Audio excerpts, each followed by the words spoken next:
Hi, everyone. Welcome to our first session of the podcast series around corporate venturing. My name is Elise Carton. Today, I'm joined by several people that I will introduce to you in a minute. We will be discussing, first of all, an introduction to corporate venturing. So our 4-series podcast will highlight different facets of the concepts. But for this first session, we think it's important to go back to the basics. What is corporate venturing? What makes corporate startup collaborations important?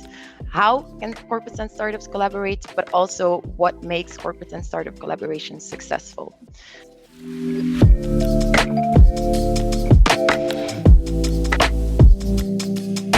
So here with me today are Lieven Adams, deals partner at PwC Belgium. Hi, everybody. Indeed, focusing on deals within PwC Belgium, but specific focus on startup scale-up initiatives, either being as an advisor to these startup scale-ups or at the corporate side, and bringing the two together. That's the topic of today. Great. We're also joined by Professor Vincent, Professor of Strategy, Entrepreneurship and Family Business at KU Leuven and Antwerp Management School. Welcome, Professor Molly. Yes, hello, Elise.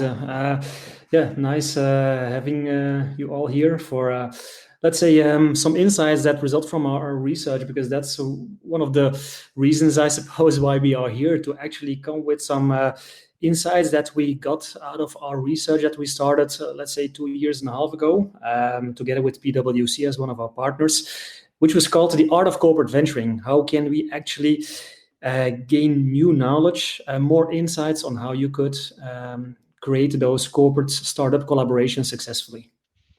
Yes. So I'm happy to share with you those insights today. Yeah, more about the setup of the study later on in the podcast. We're also joined by Andries, who's a researcher on innovation at Antwerp Management School as well. Welcome, Andries Reymer. Thank you very much, indeed. Well, happy to join. Great. Maybe Vincent and Andries, before we dive into the topic and the conversation, could you introduce to us the study that you mentioned before, the art of corporate venturing, what you've been doing, what the outcomes are of that study, and what the next steps are for the specific study? Yeah. Well, as I said, about 2.5 years ago, we found out that corporate startup collaboration, well, let's call it CSC, maybe to abbreviate it a little bit, that it was growing. It was not new, but it was growing. We saw more and more companies coming with questions, we would like to become more innovative. We would like to also hook up to other players in the market that are very innovative. And then, of course, we come to the whole startup scale-up scene, not only in Belgium, but internationally. How can we do it? Because if you would like to get in contact with them, if you would like to collaborate with them, how to do it successfully? Because it seems easier said than done. So please give us some angles, some insights on how we could do this successfully. And that is how our whole journey started, based on academic research, based on, let's say, surveys, questionnaires we sent to several players in the Belgian market, together with, let's say, insights coming from interviews with both corporates and startups that are already collaborating, how they are doing it, what works well, what was quite a struggle. Based on those learnings, we wanted to come to a lot of insights that could be shared with the corporate and startup world. Yes. And maybe to add on that, Elise, just a few words, because what we saw is that the startups, they have something very strong and powerful, that is innovation, new technology, new markets. And what we see at the corporate side is they have a market, they have budget, they have money, they have a solid structure, and so they're having something what the other wants. So what our start of the idea was that they could benefit enormously from each other's strengths. Yeah, Exactly. I think that's also why we as PwC decided to team up and join this study as a knowledge partner, both PwC and our colleagues at PwC Legal. We support the white papers, we reach out to our clients and connections for the surveys, as well as sharing insights into specific use cases. So I mean, we're very happy about this collaboration as we are learning from it, and we're also able to pass on the experience and the insights that you are gathering. So really valuable there. Maybe Lieven, could you explain a bit, having experience in advising corporates in mergers and acquisitions, but also in corporate venturing, technology and innovation strategies? What is corporate venturing in your words, and where does it come from? Yeah, you will find a lot of definitions of corporate venturing on Wikipedia and the likes, but let's call it's a concept whereby industrial organization corporates either can set up, either can sponsor, or can invest in startup companies in order, let's say, to develop innovative products or services. Now, what is the challenge with these corporates? In fact, they have their current business and they should look constantly, and certainly in the current agile environment we are in, to improve their operational performance, looking at inefficiencies, maximizing productivity. And that kind of activities, well, that they are still looking for largely themselves. We call it incremental innovation on their current portfolio. What they're not so good in mostly is to look at what should bring the future. What's my competitive environment doing? Will I still be innovative going forward? And I'll come back in a minute. After the current COVID crisis, I think it's even more important reason that this topic of corporate venturing is at the right moment, I guess. But so for this second element, that's where startups, scale-ups can help. Mostly in large corporates, the time to turn something into profits is quite long, or they don't have the talent to do it. The technologies are going that fast at this moment that it's quite difficult to follow it as a corporate themselves. Good example of that was some years ago, Nokia. You might all remember the good old Nokia, whereby the battery lasted one day or even longer. We were all happy with that, and even are looking forward now these days to it. But yeah, Nokia thought that they were unbeatable and too late, starting at new innovative technologies and so on. And there were the competitors. So it's mainly for the second stage, and I said, so second stage, new technologies, new products, new services. If we reflect on COVID, what COVID brought, and the phases that corporates are going into, well, in the first phase, and we are almost at the end of it, companies started to minimize their value leakage, their cash leakage, profiting from government measures, reducing cash outs, and so on. We're coming now in a phase of what we call value preservation, whereby, and then I'm back on the fact that they are looking at operational performance of their products, inefficiencies going out, and there already startups can play a role. Models are changing, more online sales versus others, more digital marketing. So in this value preservation phase, what I call, controlling phase, links between corporates and startups can already play a role. But certainly if we come in the next phase, which will come again, the value creation phase, we are talking then about your market, your competitive positioning. Will it still be the same as in the past? People are talking about globalization, doing more local. Well, it's interesting to see that as well in a preservation phase, which is more internal focused, cost focused, control focused, as in a value creation phase, where you're looking at new markets, new competitive positioning. that the link between corporates and startups can be really strong. And that's what we call corporate venturing. Yeah, exactly. I think it definitely creates an opportunity the next months after a crisis to see how technology and innovation can help corporates recover. And I think even pre-COVID-19, there were a lot of reasons why for corporates to start collaborating with startups. It's also something that was researched by you, Andries, and Vincent in your study. So can you explain a bit the different reasons that you discovered why corporates want to collaborate with startups, and maybe also why startups want to collaborate with corporates? But I guess that one is a bit more obvious. Mm-hmm. Well, actually, there are several reasons, and actually you can split them up between more financially oriented reasons and more strategic oriented reasons.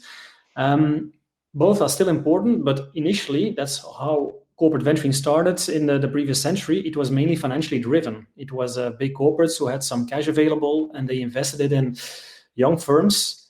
And of course, other firms saw that they were quite profitable. Some high returns could be gained. And so they said, okay, let's do this as well, like maybe the traditional VC players in the market are doing.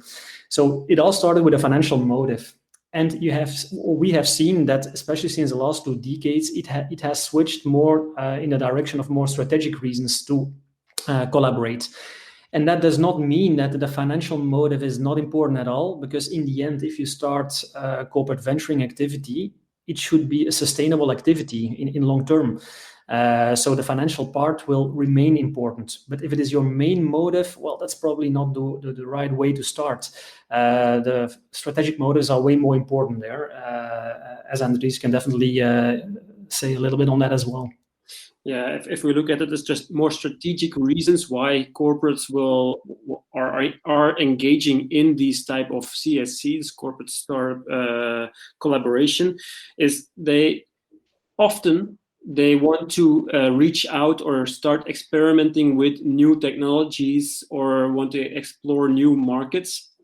And they can do that easily and fast by joining forces with startups. Another reason why they would engage is making use or making value out of Slack resources.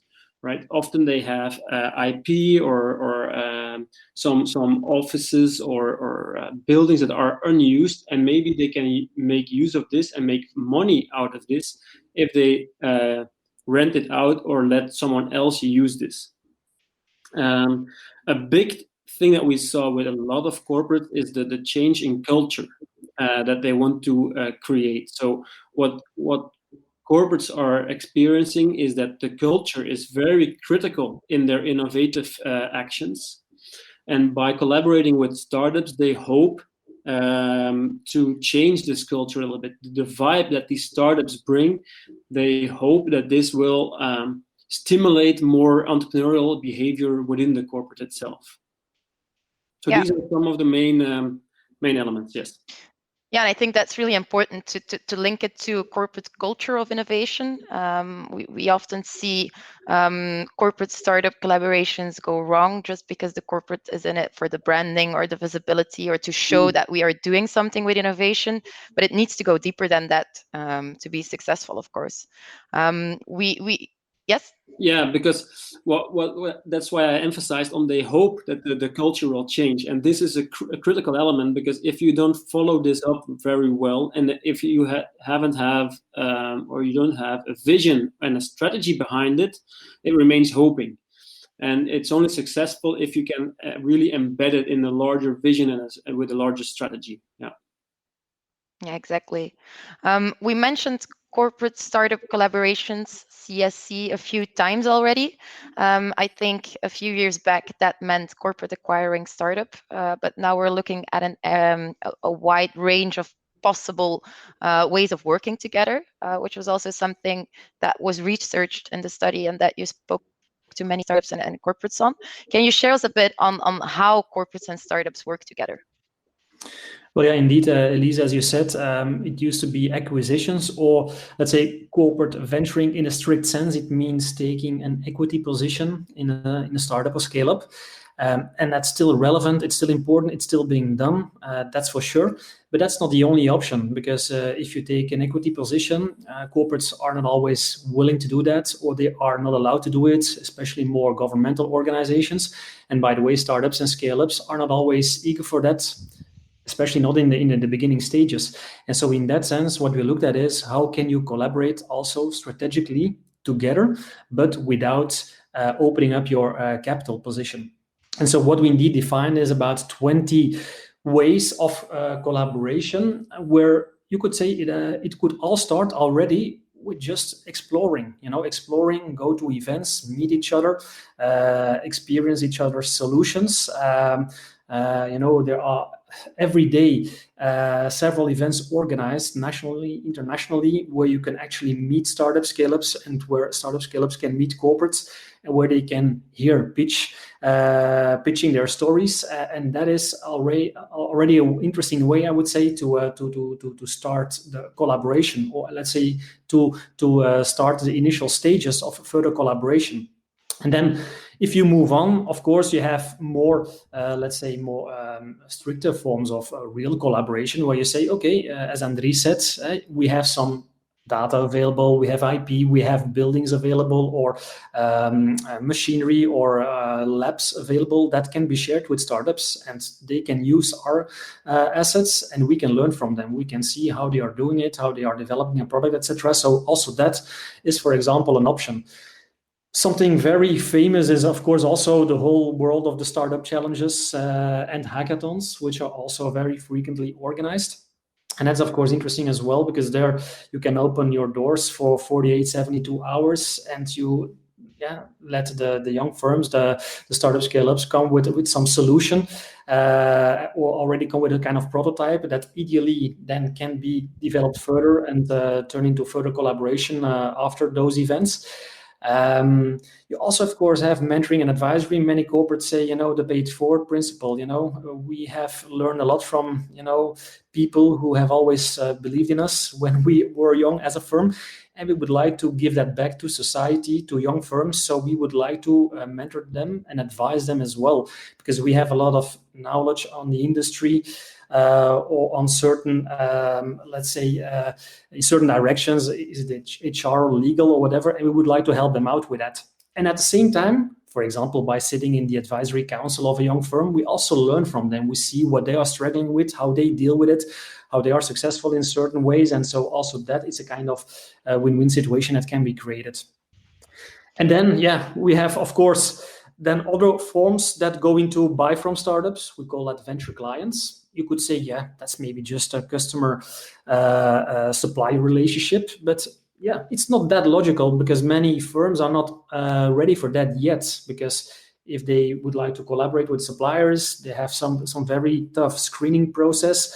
The firm or the supplier should already show a nice track record, which is not always possible. So there are definitely several organizations around us that are not ready for that. And that's a missed opportunity, because by buying your service or product from startups, also there a lot of learnings can be gained, and you exactly already start using the solution of the young firm, the innovative solution. So that could also be a very interesting way of collaboration.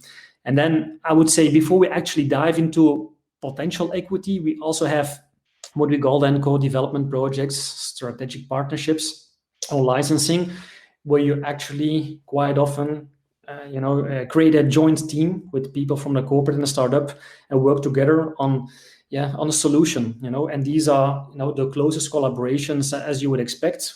There is no equity involved. There are some very clear rules about intellectual property, because if you are developing something together, in the end, who owns what? I think that's important to already make clear from the beginning.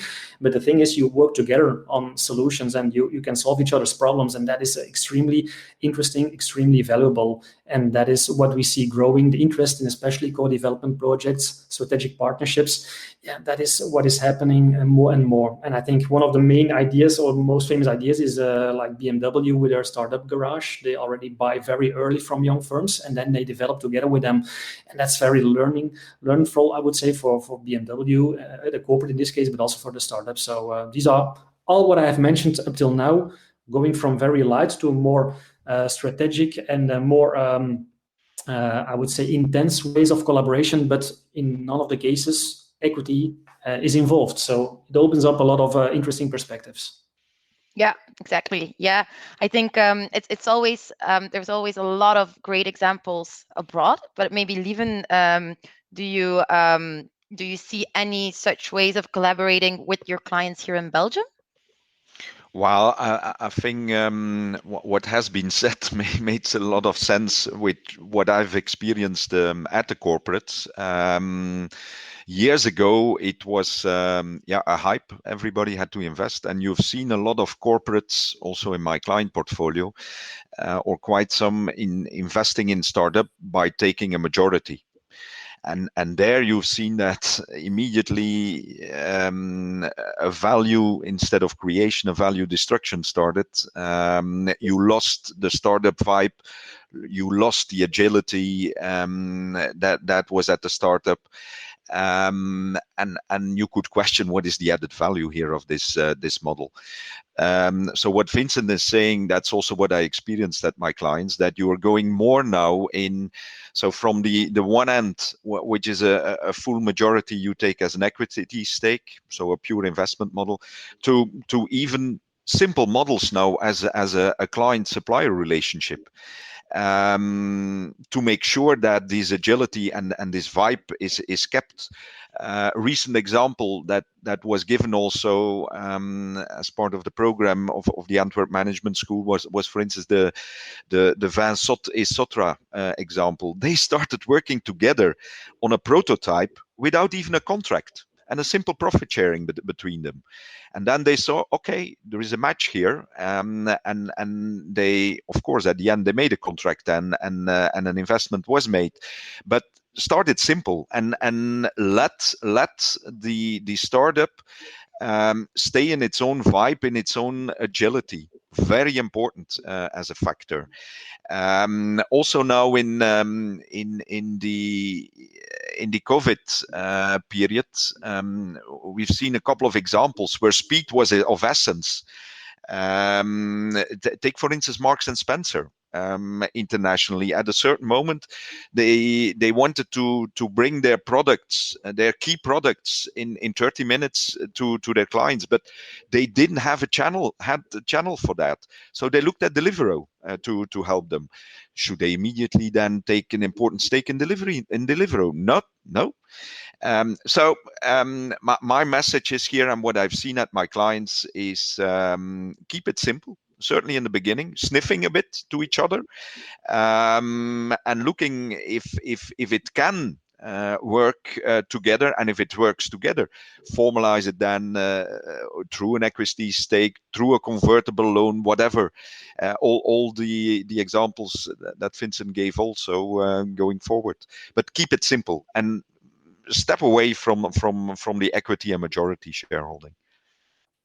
Yeah, and I think that's also exactly what PwC is actually doing in some cases. I mean, we practice what we preach. So also we don't particularly invest in startups or acquire startups, but we collaborate with. A great example is the Signify case, where PwC together with about 3-4 other startups, such as Proceedix and Iristic, looked into what can 3D glasses mean for the plant of Signify, without having any equity integrated between the parties, just as a consortium of partnering advisors. So I think it's not necessarily to take equity in the parties that you want to work with. I think Andries, you also had some thoughts on different forms of how startups and corporates can collaborate together, right?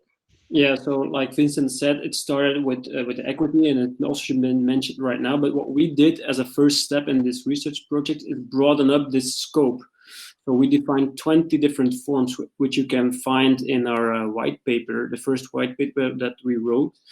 And Vincent elaborated already on 3 main blocks on these 20 forms, but we have also identified more forms where the commitment is higher.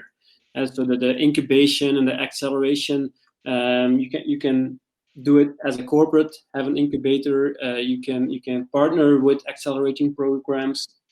And a very interesting element as well is what we call an excubator, as a startup as a service. And this is also a growing market where we see that young firms as well specialize in helping corporates starting their own venture. And then, of course, we have all the capital. But that's what I wanted to add on the forms. Thank you. Yeah. Yep, great insights. So we talked a lot about how they can work together, but then a lot try, but a lot fail. I think you spoke to many startups and corporates, and we as well work together with many of them. What do you think, Vincent, are the key success factors that are needed to make such a collaboration successful? Because of course we usually only hear about the successful ones, but there's a lot of other attempts at working together that don't turn out newsworthy. And I think it's for a lot of startups, it's the way to go, working together with corporates. But there is still the analogy of the cruise ship and the speedboat, and bringing those two together isn't always easy. So could you share some insights on what you found on that? Well, yeah, there are a lot of elements that could actually have an impact on a success. You know, you talk about a speedboat. Well, you can rent a boat if you're on vacation for a week, but that does not mean that you actually mean it seriously and that you spent a whole year or years on that. And that's important. You know, what are your intentions? What we actually started with. We have seen many corporates who are actually doing CSC, but more from a marketing perspective. They say, you know, it's nice for employer branding. It's also nice for our own employees, etc. But especially branding is, and it comes from the marketing budget. You know, that's for us important. Well, as such, there's no problem with that. But then you also have to be honest towards yourself, towards the partners. You know, what do you want to get out of it? And that's what we quite often see, that companies start collaborations with good intentions, but then there's no follow-up. They cannot show the necessary commitment in budget, in time, to actually continue the collaboration. And like, for example, hackathons, yeah, we have seen happening quite a lot of them. And okay, then they come with a potential solution, but then the next step, actually using it and starting to collaborate, quite often it happens not all, maybe only maybe several or longer period later after that, because yeah, usually they haven't thought about, you know, what is a commitment you want to show later on. So that is, I think, extremely important.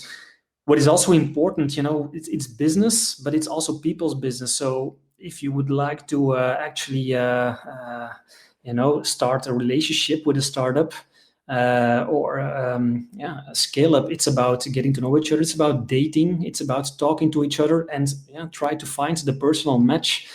That's extremely important. And you of course have the business logic, meaning that, okay, what's the strategic sense of working together maybe in the future, but there should also be a personal match between the startup scale up and between a corporate. There's always someone within a corporate that will be your main point of contact, and he or she will be the person that will also, you know, make the difference for you internally within the large corporate. So there should be a good match. And if there's not a good match, even though there is a business sense or business logic, it can actually bring such a collaboration down or never make it happen at all. So these are already two important elements that we have seen that impact the success of such collaborations. Yeah, maybe to add on there, I think the start, or what I think is really important with the start, is to acknowledge Joyce's law, meaning there are always more smart people outside your organization than in your organization. And if you acknowledge this, then you can start engaging with collaboration with startups with a learning mindset, right? And if you embed this learning mindset in a bigger vision and a broader innovation strategy, then you can create value together. I think the strength of startups is testing really something really fast, reducing the time to market. And if you engage with these guys in the right mode, you can actually reap these rewards as well. Yeah. And for reaping these rewards, you should take the long-term perspective. You know, if you would like to have, so what Lieven said, you should move fast indeed, but then the big impacts on the company, for example, entrepreneurial culture, that's not something you will change in a couple of weeks or months. It takes time. And so you also will need to have that long-term perspective. And that's what we have seen going wrong in the past as well. For example, with a crisis like this, okay, yeah, show me the figures, what turned out of it. And if you have it only short-term oriented, then we see that some corporates actually, leave those programs, but you should be in it for the long term. It's not just a short-term decision or action that you take. So I think that's something important to consider as well. And of course, to come back what I said to the personal match, it's about selection. Who are you going to marry or let's say to date? Also, that is an important decision to take, where we see that some look within their industry or adjacent industries, and that makes sense. Think about the business logic that I said. Quite often, I think it's pretty logical to look, for example, for startups within your own industry, but also look outside your industry, because we sometimes see that there's a kind of inbreeding going on within industries. So if you would like to open up your perspective and indeed get ready for the next step, if you talk about disruptive innovation, well, it should not automatically come from within your own industry. And that is something to take into account as well.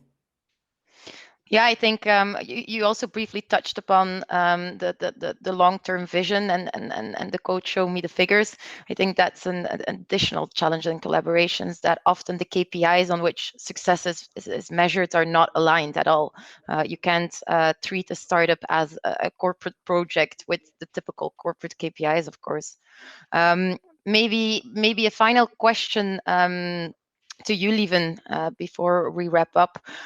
Something that surprised me a lot in the survey, in the results of this first survey of the Antwerp Management School study, was that a lot of corporates indicated that they're more willing to work together with startups around the corner. Do you think that makes sense? Is that something that you would have expected? And how do you see that evolving, especially now?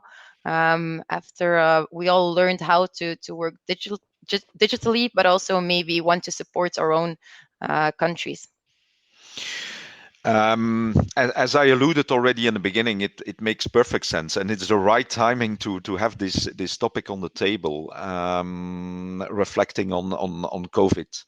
I talked already about the phases that a lot of corporates are going through now, from minimizing value leakage to value preservation of their current business, and then again the value creation. That's one aspect. The second aspect that we certainly see is that local businesses become again on the forefront. We will not talk about the masks here. That's not the topic of today. But if we have to import all from China in the future, that business model also has its limits that we've currently seen in the crisis. So we're talking about globalization, and with the speed in technology, with the agility we need, with the fact that means that your supply chain and your delivery of products should be controlled. I think these are all factors where startup scale-ups can play a role, and where corporate venturing for a lot of corporates can be a good choice to get into.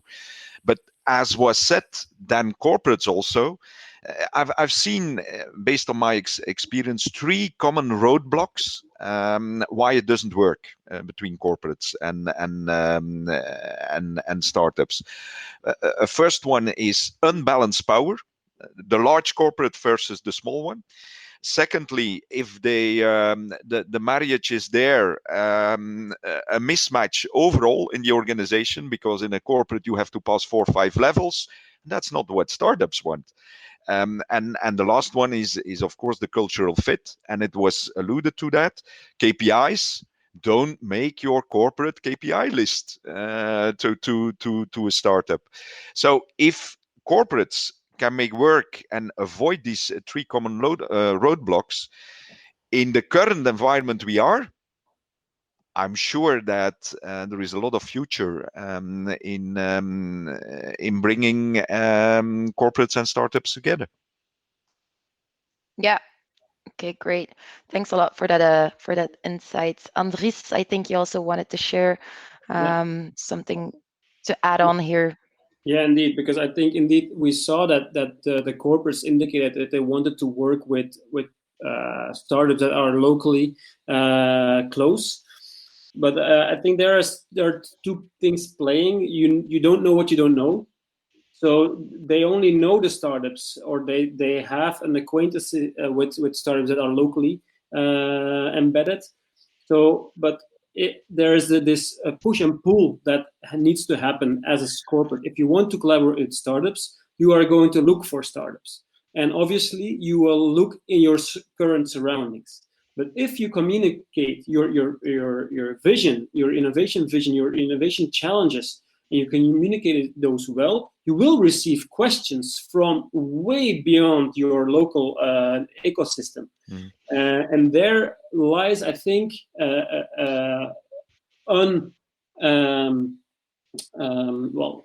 unprecedented opportunities that you don't see yet.